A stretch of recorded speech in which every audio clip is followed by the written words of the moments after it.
Central 911 sa Davao, handa na umano sa anumang kalamidad.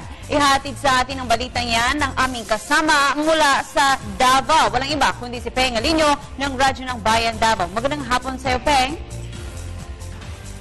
Peng, go ahead. Hello, Peng? Yes. Alright, go ahead.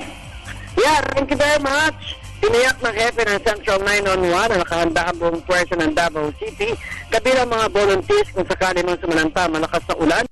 Tulad na nangyari nung June 2012 o 2011, silang bahagi ng lungsod ng Davao na nararanasan din ngayon sa Maynilaan.